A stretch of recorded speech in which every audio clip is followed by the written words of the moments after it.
Tingnan yung mga wifi oh. Yung supervisor namin nagdidigger. Tapos nagsisisa-sisa siya. Oo. Supervisor, manager na yan. Oo. Pagigat na yung kamay niya. Bagsang-bagsang na. Ano?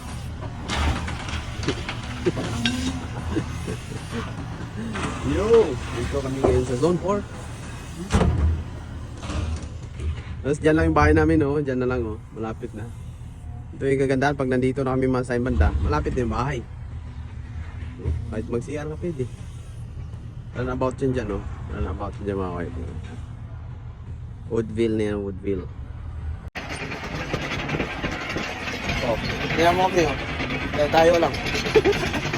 Tingnan mo supervisor namin, nagtatrabaho.